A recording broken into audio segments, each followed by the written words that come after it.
الحمد لله وكفى وسلام على عباده الذين اصطفى أما بعد فأعوذ بالله من الشيطان الرجيم بسم الله الرحمن الرحيم يا أيها الذين آمنوا كتب عليكم الصيام كما كتب على الذين من قبلكم لعلكم تتقون. وقال النبي صلى الله عليه وسلم وفي حديث القدسي فقال الله تبارك وتعالى الصوم لي وأنا أجزي به. صدق الله العلي العظيم وصدق رسوله النبي الكريم. وقال النبي صلى الله عليه وسلم صدق الله العظيم وصدق رسوله النبي الكريم ونحن على ذلك لمن الشاهدين والشاكرين والحمد لله رب العالمين. اللهم صل على سيدنا محمد وعلى آل سيدنا محمد وبارك وسلم. گرامی قدر حضرات علماء کرام، بزرگوں اور میرے عزیز نوجوان بھائیوں، میں نے قرآن پاک کی آیت تلاوت کی ہے اور ایک حدیث قدسی بھی تلاوت کی ہے. اس آیت اور حدیث قدسی کی روشنی میں آنے والے ماہ مبارک کے متعلق کچھ بنیادی اور ضروری باتیں آپ حضرات کی خدمت میں عرض کرتا ہوں. دعا کریں کہ اللہ تبارک و تعالی ہمیں عمل کرنے کی توفیق عطا فرمائے. دیکھیے، چند گھنٹوں میں یا ایک دن میں ایک بہت ہی بابرکت مہینہ اللہ تبارک و تعالی ہمیں عطا کرنے والے ہیں. اللہ کے رسول صلی اللہ علیہ وسلم شعبان ہی کے مہینے میں رمضان کی تیاری شروع فرما دیتے تھے، اور آپ کا یہ تیاری کرنا امت کے سبق کے لیے تھا کہ میری امت بھی رمضان کی تیاری رمضان کے آنے سے پہلے ہی کرے. ایک مثال کہ ہمارے گھر میں کوئی تقریب ہوتی ہے، شادی ہوتی ہے یا اور کوئی خوشی کا فنکشن ہوتا ہے تو مہینوں پہلے اس کی تیاریاں شروع کر دی جاتی ہیں. ولیمہ ہوتا ہے تو ایک سال پہلے تو جو باورچی ہوتا ہے اس کو آرڈر دے دیا جاتا ہے کہ آئندہ سال جو ہے فلاں مہینے میں فلاں تاریخ کو ہمارے وہاں تمہیں کھانا پکانے آنا ہے. ایک سال پہلے اس کو اطلاع کر دی جاتی ہے. قبروں کی تیاری 5-6 مہینے پہلے ہی کر لی جاتی ہے.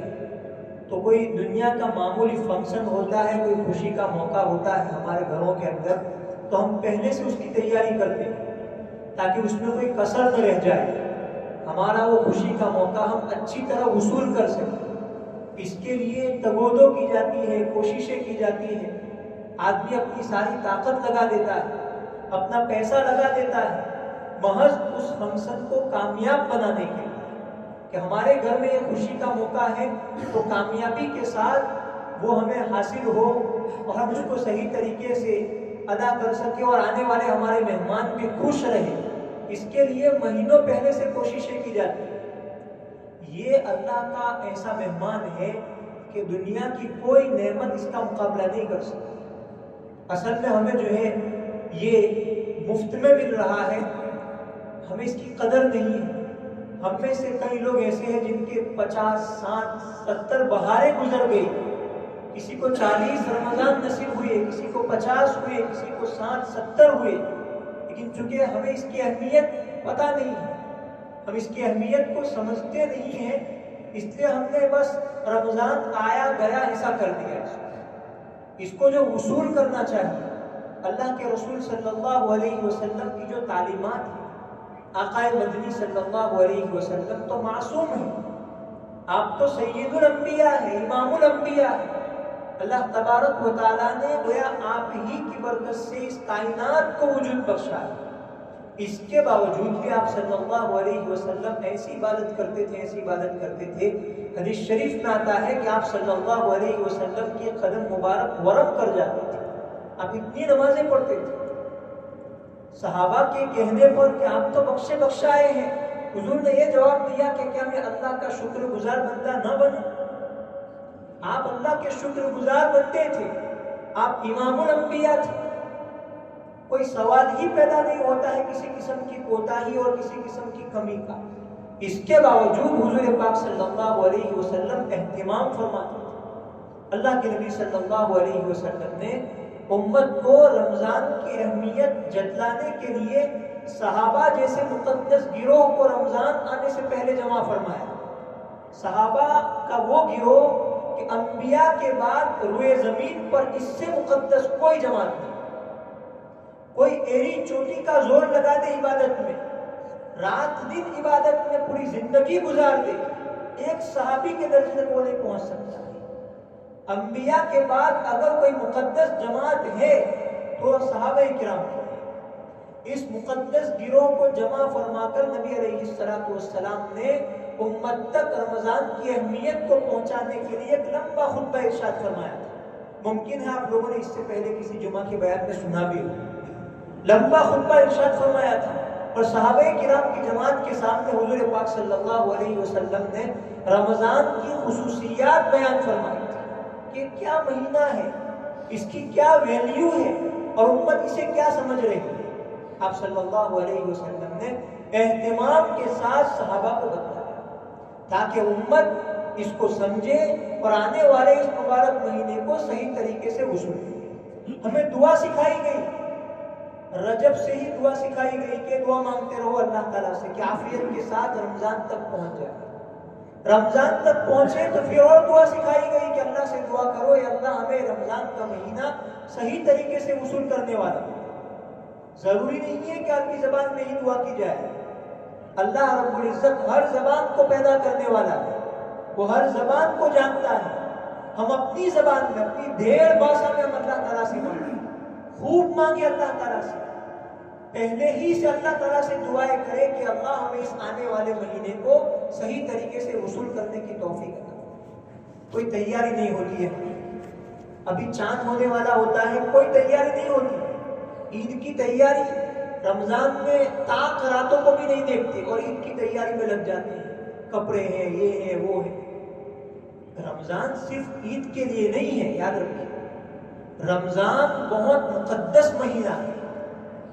ایک تابعی ہے حضرت فضیل بن عیاض رحمۃ اللہ ہے، ان کے باب میں لکھا ہے کہ رمضان سے 6 مہینہ قبل رمضان تک پہنچنے کی اور اس کے حاصل ہونے کی اللہ تعالیٰ سے دعائیں کرتے تھے. رمضان سے 6 مہینہ قبل، اور جب رمضان گزار لیتے اس کے بعد 6 مہینے تک بعد میں قبولیت کے لیے دعا کرتے تھے. حالانکہ یہ وہ لوگ ہیں جن کی عبادتیں، جن کی راتیں عبادتوں میں گزری، تقوی والی زندگی جنہوں نے گزاری، اللہ رب العزت کو منانے والے کام کیے، منمانی زندگی کو لات مار کر رب چاہی زندگیاں گزاری ان لوگوں نے. اس کے باوجود ان کی حالت یہ تھی کہ رمضان کے 6 مہینے قبل سے رمضان کے حصول کی دعا کرتے تھے اور رمضان کے بعد 6 مہینے تک قبولیت کی دعا کرتے تھے.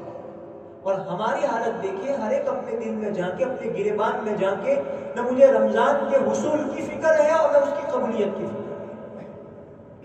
ایک جانتا ہے، ہمیں مشاہدہ ہے، تجربہ ہے، میں بھی جانتا ہوں، آپ سب بھی جانتے ہیں. نہ کوئی تیاری ہوتی ہے اور مل گیا تو مل جانے کے بعد بھی نہ اس کے لیے کوئی فکر ہوتی ہے، محنت ہوتی ہے، اور چلا گیا، چلے جانے کے بعد کوئی افسوس نہیں، قبولیت کی کوئی دعا نہیں. یہ امت کے بہت بڑے طبقے کا یہ حال ہے. ہم سب اپنے بارے میں جانتے ہیں.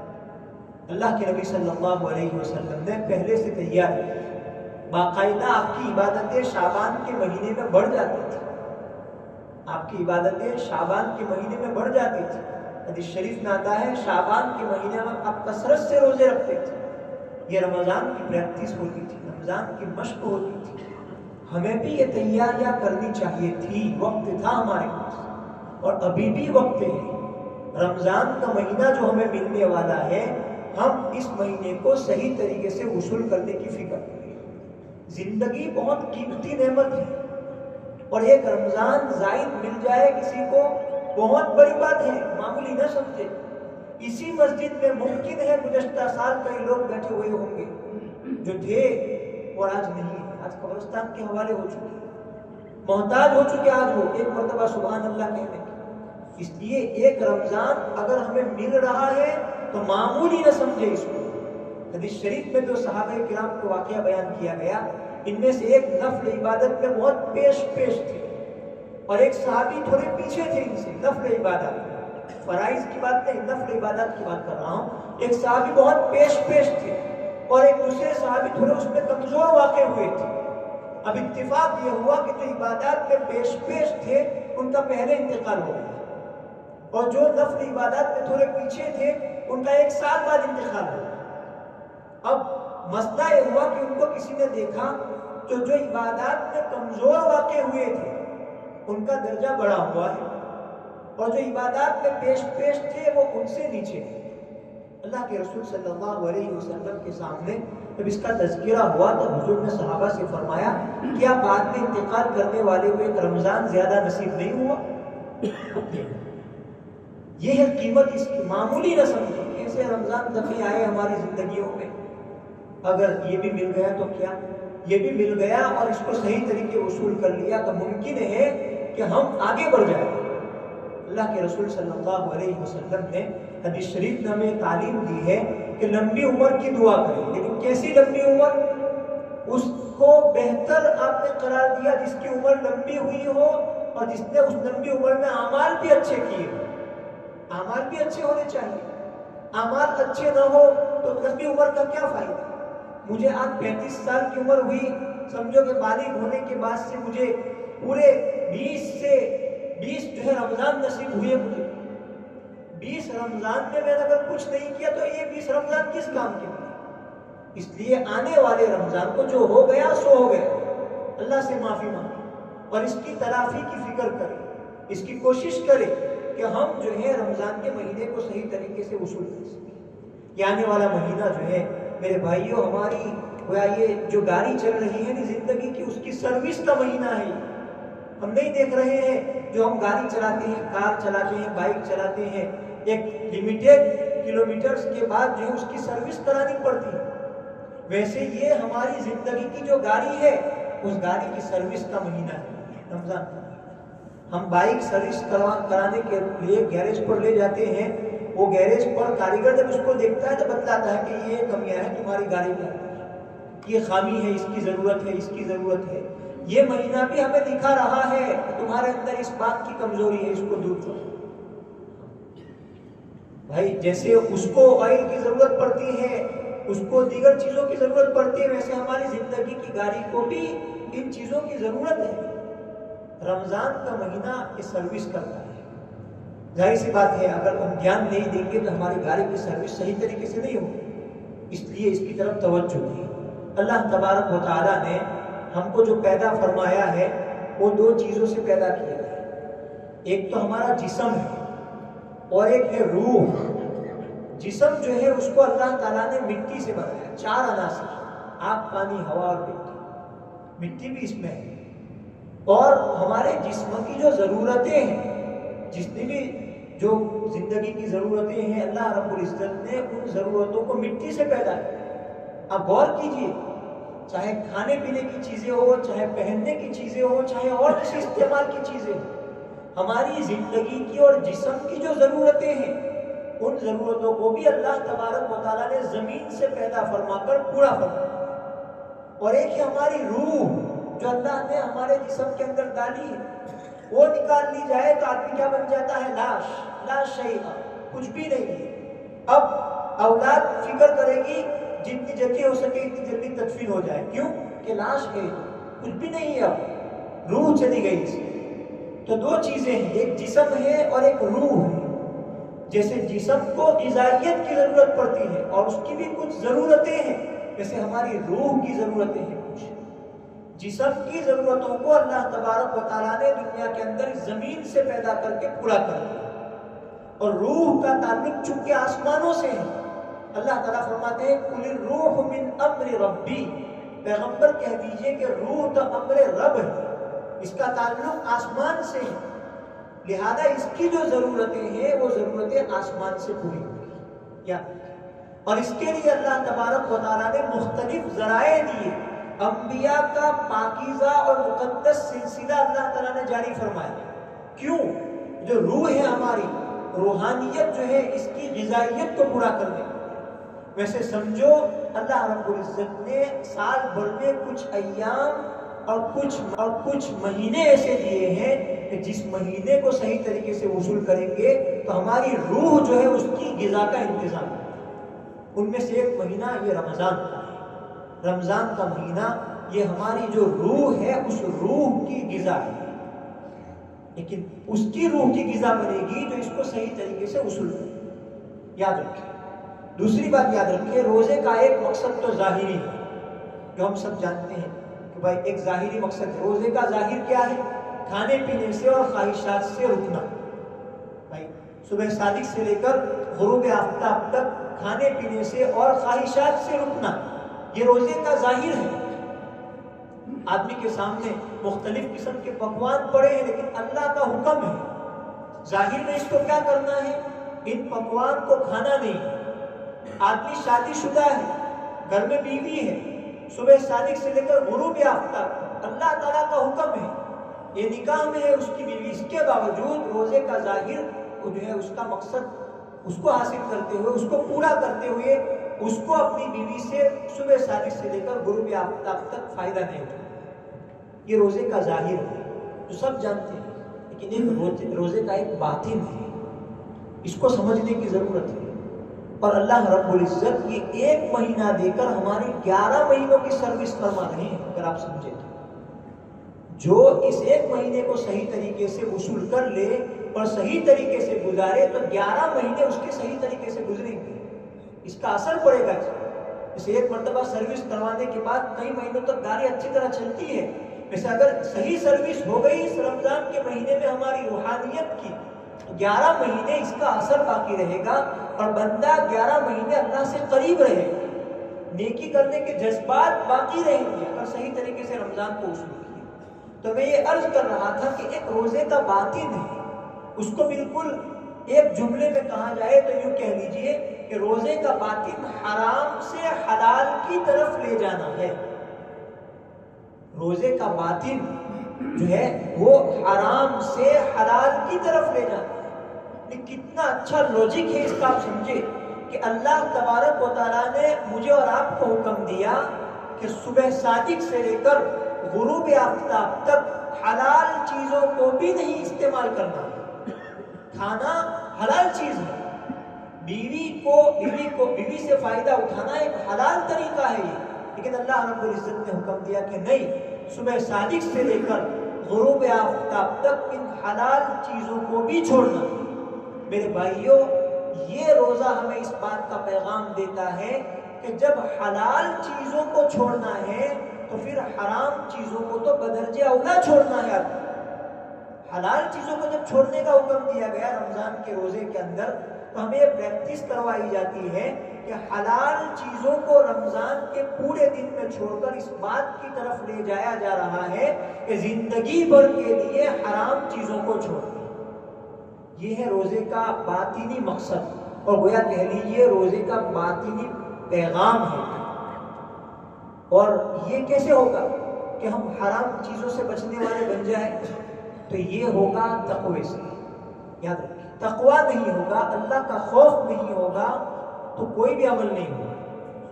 دنیا کی کورٹ کچہریاں، دنیا کے رول ریگولیشن، قوانین، یہ کچھ نہیں آگے بڑھا سکتے آدمی کو۔ دیکھیے آج کل ہم نہیں دیکھ رہے ہیں کہ ٹیکنالوجی کی ایجاد کرنے والے نئی ٹیکنالوجی کا ایجاد کر رہے ہیں، یہ سیفٹی وہ سیفٹی بینکوں کے اندر وہاں یہاں، لیکن دوسرے دن چور قسم کے لوگ ایسی ٹیکنالوجی کا ایجاد کرتے ہیں جو ان ساری ٹیکنالوجی کو فیل کر دیتے ہیں۔ بہت سارا جو ہے اہتمام ہوتا ہے بینکوں کے اندر کہ بھائی لوگوں کے پیسے محفوظ رہیں، اس کے باوجود اس کے اگینسٹ میں چور قسم کے لوگ ایسی ٹیکنالوجی لاتے ہیں کہ وہ سارے پیسے اٹھا لے جاتے ہیں اور کسی کو ہوا بھی نہیں کرتے۔ اس قانون جو ہے آدمی کو نہیں بناتا ہے، یاد رکھیے۔ اور یہ کوئی ایسی بات نہیں کہ میں نے زبان سے کہہ دی ہے، قرآن سے استدلال کرتا ہوں۔ دیکھیے قرآن پاک میں اللہ تبارک و تعالیٰ نے جہاں جہاں احکام بیان کیے، جہاں جہاں بھی احکام بیان کیے، چوری کے احکام بیان کیے، چوری سے بچنے کا حکم، زنا سے بچنے کا حکم، شراب سے بچنے کا حکم، چغل خوری سے بچنے کا حکم، گناہوں سے بچنے کا حکم، وہاں آپ غور کریں، وہاں آپ کو ایک لفظ ملے گا اتقوا اللہ، اللہ سے ڈرو۔ یا ایھا الذین آمنوا اذا تداینتم بدین، یہ پورا رکوع اللہ رب العزت نے کلام پاک میں بیان کیا، اور اس میں ہم جو قرض لیتے ہیں لوگوں سے اس کے احکام بیان کیے، کہ بھائی قرض دے اور لے تو لکھنا چاہیے، یہ وہ سب احکام بیان کیے، وہ تفصیلی بات ہے۔ اخیر میں جا کر فرمایا واتقوا اللہ، اور تم اللہ سے ڈرو۔ اس میں اشارہ اس بات کی طرف ہے کہ اللہ کا ڈر اور اللہ کا خوف نہیں ہوگا، مجھے اور آپ کو اس بات کا دھیان نہیں ہوگا کہ کل مجھے میرے پروردگار کے سامنے کھڑا ہونا ہے اور ایک ایک چیز کا مجھے جواب دینا ہے۔ جب تک یہ استحضار اور یہ دھیان پیدا نہیں ہوگا، وہاں تک لاکھوں قانون ہمارے سامنے رکھ دیے جائے کوئی فرق نہیں پڑے۔ دیکھیے ہم نہیں دیکھ رہے ہیں، سب جانتے ہیں کہ بھائی یہ گناہ کا کام ہے، شراب پینا حرام ہے، زنا حرام ہے، حرام طریقے سے پیسے کمانا حرام ہے، سب جانتے ہیں، سارے مسلمان جانتے ہیں۔ لیکن اللہ کا خوف نہ ہونے کی بنیاد پر، اللہ کا ڈر نہ ہونے کی بنیاد پر، تقویٰ نہ ہونے کی بنیاد پر، اس بات کا استحضار اور دھیان نہ ہونے کی بنیاد پر کہ کل مجھے اللہ کو جواب دینا ہے، اس کا دھیان نہ ہونے کی بنیاد پر، یہ جاننے کے باوجود کہ زنا حرام ہے، مسلمان زنا میں مبتلا ہے، یہ جاننے کے باوجود کہ شراب حرام ہے، مسلمان شراب بیچ رہا ہے، پی رہا ہے۔ یہ کوئی ڈھکی چھپی بات نہیں ہے، بالکل واضح بات ہے۔ اس سے ایک بات سمجھ میں آئی کہ قوانین جو ہے اس وقت کام دیں گے جب انسان کے اندر، ایک بندے کے اندر اللہ کا خوف ہوگا، تقویٰ ہوگا۔ تو حرام سے بچنے کے لیے بھی اللہ کا خوف ضروری ہے، تقویٰ ضروری ہے۔ اور اللہ تبارک و تعالیٰ فرماتے ہیں یا ایھا الذین آمنوا کتب علیکم الصیام کما کتب علی الذین من قبلکم لعلکم تتقون۔ صحیح طریقے سے روزہ رکھو گے، صحیح طریقے سے رمضان کو وصول کرو گے تو انعام کیا ملے گا؟ لعلکم تتقون۔ اور متقی بننا کون نہیں چاہتا ہے؟ کس کی دل کی آرزو اور تمنا نہیں ہے کہ میں متقی بن جاؤں؟ تقوی کی بات آتی ہے تو لوگ یوں سمجھتے ہیں کہ وہ تو اللہ والوں کا کام ہے، اولیاء اللہ کا کام ہے، صلحاء کا کام ہے، علماء کا کام ہے، بڑے بزرگوں کا کام ہے۔ نہیں، ایسی بات نہیں ہے۔ تقوی کا مطلب یہ ہے کہ اللہ تبارک و تعالیٰ نے جن چیزوں کے کرنے کا حکم دیا ان چیزوں کو کیا جائے، اور جن چیزوں سے بچنے کا حکم دیا ان چیزوں سے بچا جائے۔ یہ تقوی کا خلاصہ ہے۔ ہاں، ایسی بات نہیں کہ تقوی اس کا نام ہے کہ دن بھر روزے سے رہوں، رات بھر نمازیں پڑھتا رہوں، اس کا نام تقوی نہیں ہے۔ روزے بھی رکھتا ہوں، دن رات بھر نمازیں بھی پڑھتا ہوں، لیکن اس طرف دیکھے تو کمائی حلال نہیں ہے، بہنوں کا حق کے میراث دبا کے بیٹھے ہیں، اس کا نام تقوی نہیں ہے۔ اوامر کو بجا لانا اور نواہی سے اجتناب کرنا، اس کو کہتے ہیں تقوی۔ تو رمضان کو صحیح طریقے سے وصول کریں گے اور رمضان کو صحیح طریقے سے گزاریں گے تو انعام ملے گا تقوی کا۔ ظاہری انعامات جو رمضان کے وہ تو ہم سب جانتے ہیں، اللہ تبارک و تعالیٰ کا یہ گویا فیصلہ ہے، اور ہم دیکھ رہے ہیں، ہم میں سے ہر ایک اپنی زندگی میں مشاہدہ کر چکے ہیں۔ رمضان کی جو ظاہری برکت ہے وہ تو ہم سب دیکھ رہے ہیں، وہ تو ملنے والی ہی ہے، لیکن جو اس کی باطنی برکتیں ہیں جو آخرت میں کام آئے گی وہ ہمیں اس وقت ملے گی جب کہ ہم رمضان کے مہینے کو صحیح طریقے سے وصول کریں گے۔ کتنا زبردست مہینہ! اللہ ہمیں وہ روحانی آنکھیں عطا فرمائے کہ جس سے ہم رمضان کی اہمیت کو سمجھ سکیں، اس کی رحمتوں کو دیکھ سکیں، اس کی برکتوں کو دیکھ سکیں۔ اکابرین نے، صحابہ کرام نے وہ چیزیں دیکھی، ان کے سامنے حقیقتیں واضح ہو گئی، اس لیے انہوں نے محنتیں کی، فکر کی، ہماری طرح نہیں کہ رمضان کا چاند ہونے تک ہم سست رفتار کے ساتھ چل رہے تھے۔ اب رمضان شروع ہوا، اب کچھ محنت کرنا شروع کیا نہیں کہ رمضان ختم ہو گیا، بات آئی گئی ہو گئی، کوئی فائدہ نہیں ہوتا۔ اس لیے ایک بات میں بڑی ذمہ داری کے ساتھ کہوں گا کہ دیکھیں، رمضان عبادت کا مہینہ ہے۔ ابھی ماضی قریب میں شب برات کے متعلق ہم سب یہ سمجھتے ہیں یہ جاگنے کی رات ہے، بس آج جاگوانی رات ہے ہمارے یہاں، جاگنے کی رات نہیں ہے، عبادت کی رات ہے۔ جاگ کر اس کو ہمیں نہیں گزارنا ہے، عبادت کر کے گزارنا ہے۔ اس لیے میں نوجوانوں سے خاص طور پر گزارش کروں گا، بہت ہو گیا میرے بھائیوں، بہت ہو گیا، دنیا کے حالات کروٹ لے رہے ہیں، خدا را اپنے آپ کو ضائع نہ۔ میں اپنی دل کا درد تمہارے سامنے رکھ رہا ہوں، اللہ کے واسطے اپنے رمضان کو ضائع نہ۔ بہت ہو گیا، کئی رمضان ہم نے ضائع کر دیے۔ ہمارے سامنے ایک علاقہ مسلمانوں کا ایسا ہے ملک شام کا جو ہم دیکھ رہے ہیں کتنے پاور سے وہ اپنی زندگی گزار رہے ہیں دشمنوں کے سامنے.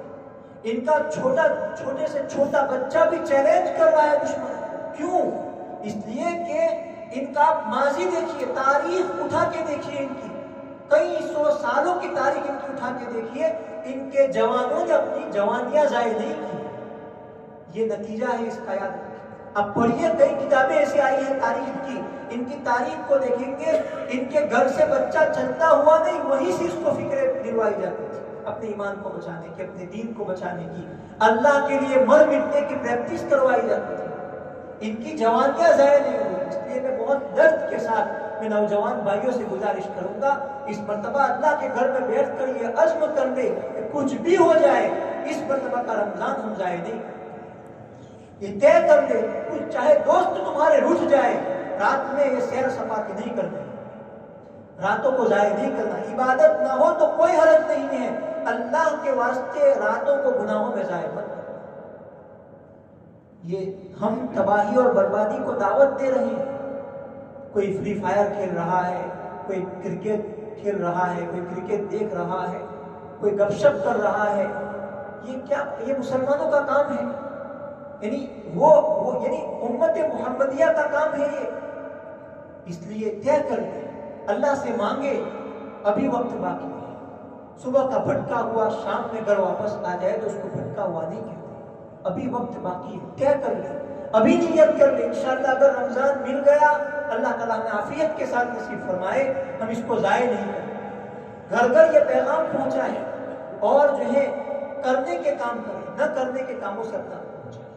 کچھ نہ ہو سکے وقت پر نمازیں پڑھے، عشاء کے بعد تراویح پڑھے، تراویح کے بعد سو جائے، لیکن گناہ کے کاموں میں مبتلا نہ. اللہ کی کچھ نہ ہو تو کوئی حرج نہیں، فرائض ادا کر لے اور اپنے آپ کو گناہوں سے بچا لے تو رمضان اچھی طرح گزر جائے. یہ رمضان جو ہے، یہ رمضان کا روزہ ہمیں اسلام کے روزے کی دعوت دے رہا ہے. اور اس رمضان کا روزہ تو یکم رمضان سے لے کر 29-30 تک کا ہوتا ہے. اسلام کا روزہ جو ہے وہ موت تک ہوتا ہے. اسلام کا روزہ موت تک ہوتا ہے، اور رمضان کا یہ روزہ ہمیں اسی اسلام کے روزے کی طرف لے جا رہا ہے. اس لیے خدا را سستی نہ کیجیے، اپنے آپ کو ضائع نہ کیجیے. چند کام جو کرنے کے ہیں، ایک تو جو ہے وقت بھی ہو چکا ہے، تلاوت کا اہتمام. اس مہینے کو قرآن پاک سے بہت گہرا ربط ہے. شہر رمضان الذی انزل فیہ القرآن. اللہ کے نبی صلی اللہ علیہ وسلم باقاعدہ جبرائیل امین کے ساتھ دور فرماتے تھے. حالانکہ آپ پر تو قرآن نازل ہوا، آپ نے قرآن کے ایک ایک لفظ کو سمجھا، اللہ تعالیٰ آپ کو سمجھایا، آپ نے صحابہ کو سمجھایا، قرآن پاک کا آپ نے حق ادا کیا. اللہ کے نبی صلی اللہ علیہ وسلم نے قرآن مجید کو امت تک اس کا حق ادا کرتے ہوئے پہنچا دیا. اس کے باوجود رمضان میں آپ اہتمام فرماتے تھے. بہت گہرا ربط ہے رمضان کے مہینے کے ساتھ. اس لیے ہر ایک یہ نیت کرے کہ ہم تلاوت کریں، کثرت سے تلاوت کریں، جتنی زیادہ ہو سکے تلاوت کریں. ایسے لوگ بھی ماضی قریب میں 4-5 سال پہلے کی بات کر رہا ہوں، میں جس علاقے میں رہتا ہوں وہاں کوساری کے اندر ایک حافظ صاحب ایسے گزرے ہیں جنہوں نے اپنی زندگی کے اندر 5000 سے زائد قرآن کے دور کیے. 5000 سے زائد. اور یہ میں کوئی سنی ہوئی بات نہیں کہہ رہا ہوں، حقیقت بیان کر رہا ہوں. ابھی ماضی قریب میں انتقال ہوا. روزانہ کا ایک دور کر لیتے تھے. کئی لوگ ہم نے ایسے دیکھے حافظ قرآن جو دکان پر بیٹھ کر روزانہ کا ایک دور کرتے ہیں، دکان پر بیٹھ کر. بلکہ ایسے لوگوں سے ہماری ملاقات ہوئی ہے جو پائلوٹ ہے اور حافظ قرآن ہے. وہ خود کہہ رہے ہیں میں اطمینان سے 15-17 پارے تلاوت کر لیتا ہوں، جو ہے میں فلائٹ چلاتے تلاوت کرنے کے کام ہے. اور اللہ رب العزت نے ہمیں مکلف بنایا ہے. اگر ہم نہ کر سکتے اس کو تو مکلف نہ بنایا جاتے. اس لیے تلاوت کا ہے. گھر میں بچوں کو بھی تلاوت کی تلقین کریں، ماں بہنوں کو بھی تلاوت کی تلقین کریں، خود بھی تلاوت کریں. دکان پر ہے، دکان پر بیٹھ کر تلاوت کریں.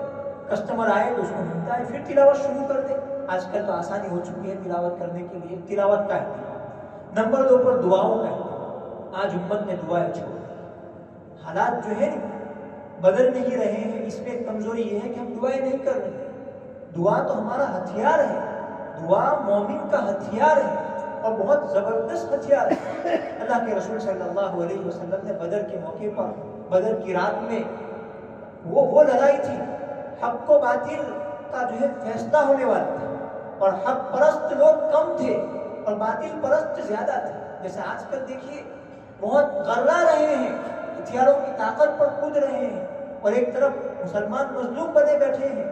لیکن ضرورت اس بات کی ہے کہ ایسے موقع پر میرے آقا نے کیا کیا؟ بدر کی رات میں حضرت ہاتھ اٹھا کر دعائیں فرما رہے ہیں، اللہ یہ معمولی جماعت ہے، اگر یہ آج ہلاک ہو گئی تو کوئی عبادت کرنے والا باقی نہیں ہے۔ ہاتھ اٹھائے ہوئے صدیق اکبر پکڑ، بس اللہ کے رسول بس بہت ہو گئے، یعنی دعائیں کیا، دعائیں رنگ لائی، اور آسمان و زمین نے دیکھا اور ساری مخلوق نے دیکھا کہ حق غالب ہوا اور باطل پس پا۔